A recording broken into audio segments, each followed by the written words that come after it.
दोस्तों नमस्कार, मैं मंजेश कुमार पुनः आपके बीच एक बार फिर से। आप सभी को मालूम होगा कल मैंने एक वीडियो बनाया था जिस पे मैंने ये बात बताई थी कि मेरे ऊपर एफआईआर दर्ज है और एक कार्यक्रम को लेकर के किसी राहगीर का हवाला दे करके मेरे ऊपर एफआईआर दर्ज किया गया है।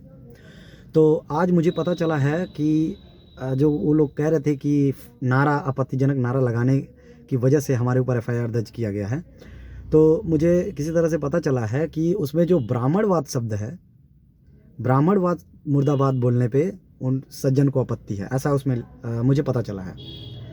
और एक सज्जन से बात हुई है तो उन्होंने मुझे कहा कि ब्राह्मण और ब्राह्मणवाद शब्द दोनों एक है। जहाँ तक मैं जानता हूँ कि ऐसा कुछ नहीं है। ब्राह्मण एक वर्ण है और उसमें कई जातियाँ होती हैं, ब्राह्मण वर्ण में भी कई जातियाँ होती हैं। और ब्राह्मणवाद एक विचारधारा है जो असमानता पे आधारित है, जो लोगों में विभेद करता है, ऊंच नीच की भावना को मानता है और लोगों में डिस्क्रिमिनेशन एक तरह से करता है, तो ये ब्राह्मणवाद है।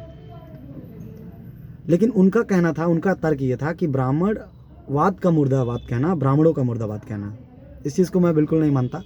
आप क्या मानते हैं? आप अपनी बात ज़रूर बताएं इस वीडियो में। मैं जानना चाहता हूं कि आप लोग भी अपने विचार रखें। दोस्तों, जहां तक ब्राह्मणवाद का मामला है, ब्राह्मणवाद मतलब कि डिस्क्रिमिनेशन जो हमारे देश में एक व्यवस्था बनी है, वर्ण व्यवस्था और जाति व्यवस्था, इन दोनों का पोषक जो है ब्राह्मणवाद है। और बाबा साहब अम्बेडकर कहते हैं कि ब्राह्मणवाद जो है समता, स्वतंत्रता और बंधुत्व, इसमें जो है अड़ंगा उत्पन्न करता है, मतलब इसको स्थापित होने से रोकता है। यानी ये समता, स्वतंत्रता, भाईचारा, न्याय, बंधुत्व, इन सब चीज़ों का विरोध करता है ब्राह्मणवाद और लोगों में डिस्क्रिमिनेशन करता है। और ब्राह्मणवाद केवल ब्राह्मणों में सीमित नहीं है, ब्राह्मणवाद आज प्रत्येक वर्ण के प्रत्येक जातियों तक पहुंच गया है। आपको मैं उदाहरण के तौर पे अगर बताऊं तो मान लीजिए एक जाति आप लीजिए, तो उस जाति में भी कई उपजातियां होती हैं और वो क्रमिक असमानता के आधार पर बनी होती हैं। मतलब एक उपजाति दूसरे उपजाति से श्रेष्ठ होती है, तो तीसरी उससे श्रेष्ठ होती है, चौथी उससे श्रेष्ठ होती है, मतलब एक क्रमिक असमानता बनाया गया है। तो ये जो भेदभाव होता है ना आपस में, यही ब्राह्मणवाद है। जैसा कि एक अगर जाति आप ले लें, यादव आप अगर जाति ले लें तो उसमें भी कई तरह के जातियाँ होती हैं, एक उससे ऊंचे होता है, ग्वाल, ढड़ोर और पता नहीं क्या क्या करके होता है, तो उसमें भी असमानता होती है। दरअसल असल में ये ब्राह्मणवाद है। आप दूसरों को मत देखिए, ब्राह्मणों का ही देख लीजिए। ब्राह्मणों में भी ब्राह्मण वर्ण में कई जातियाँ होती हैं। शुक्ला जी होते हैं, दुबे जी होते हैं, तिवारी जी होते हैं। अब इसमें क्या होता है, शुक्ला जी दुबे जी से अपने आप को श्रेष्ठ मानते हैं, तिवारी जी चौबे जी से अपने आप को श्रेष्ठ मानते हैं। ये जो असमानता है ना, ये ब्राह्मणवाद है और हम इस चीज़ का विरोध करते हैं, क्योंकि हम समता, स्वतंत्रता और बंधुत्व और भाईचारे की स्थापना के लिए लड़ाई लड़ रहे हैं और इसको इम्प्लीमेंट करना चाहते हैं।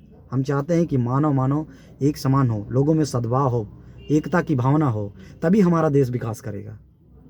भाषणबाजी करने से विश्वगुरु नहीं बनेगा। इस असमानता के हम विरोधी हैं और समानता के पक्षधर हैं, इसलिए ब्राह्मणवाद का विरोध करते हैं। तो हम कहीं से भी ब्राह्मणों का विरोध इसमें नहीं नज़र आता। ब्राह्मणवाद का विरोध हम करते हैं और जो भी कोई विचारधारा जो लोगों में विभेद उत्पन्न करेगी, लोगों को बांटने का काम करेगी, लोगों में डिस्क्रिमिनेशन करेगी, हम उस विचारधारा का विरोध करते रहेंगे। बाकी अगर कोई ये मान लेता है कि मैं तो ब्राह्मणवाद एक विचारधारा का विरोध करता हूँ, और कोई अगर ये मान लेता है कि ये ब्राह्मणों का विरोध कर रहे हैं, तो इसमें कोई मुझे आपत्ति नहीं है। आप मान सकते हैं, कुछ भी मान सकते हैं, आपको स्वतंत्रता है, अधिकार है, आप मेरे खिलाफ एफआईआर दर्ज करा सकते हैं। बाकी मैं आप लोगों से जानना चाहता हूँ कि आप क्या समझते हैं, तो कमेंट में ज़रूर मुझे बताएं कि ब्राह्मणवाद और ब्राह्मण क्या दोनों एक हैं या फिर अलग हैं, और अलग हैं तो आपकी विचारधारा से और आपके सोच से कैसे अलग हैं, मुझे ज़रूर बताएं। धन्यवाद।